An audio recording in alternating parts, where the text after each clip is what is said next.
Good morning, students. I am Gurchan Singh, lecturer in Civil Engineering Department. I teach RCC design in 5th semester. RCC design means reinforced cement concrete design. Dear students, in the previous class already you have read about concrete. So, cement concrete is a product obtained artificially by hardening of mixture of cement, fine aggregates, that is sand, coarse aggregates, that is broken stone, gravels, etc., and water as per water cement ratio. These materials are thoroughly mixed to form a workable mixture which can be molded into different structural and non-structural components. Chemical reaction between cement and water helps in hardening of concrete. Concrete attains full strength with age. To get a stone-like hard concrete, it is desirable to maintain humidity and temperature which can be achieved by proper curing. The strength of the concrete is dependent upon quality and quantity of ingredients used and also the workmanship involved in performing various concrete operations. Plain cement concrete, that is PCC, possess high compressive strength and is usually more economical than steel and is not subjected to corrosion and other weathering effects. It has a unit weight of 24 kilonewton per cubic meter.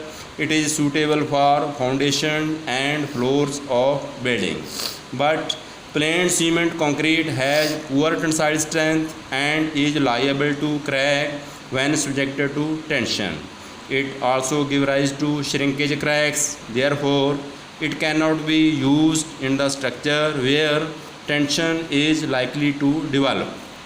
Steel, it is strong in tension, is used along with plain cement concrete, which results in the formation of a composite material called reinforced cement concrete, that is RCC.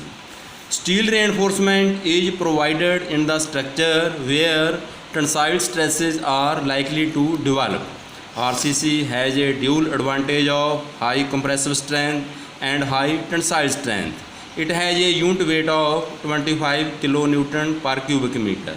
It can be used in the construction of beams, slabs, columns, bridges, roads, reservoirs, overhead water tanks, retaining walls, etc. Then various concrete operations.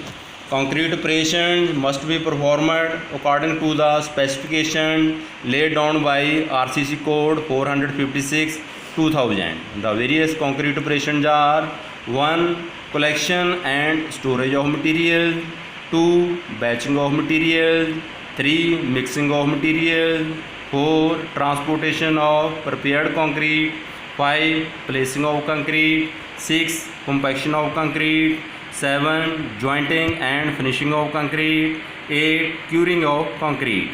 Every concrete operation has its own significance and governs the property of fresh and hardened concrete.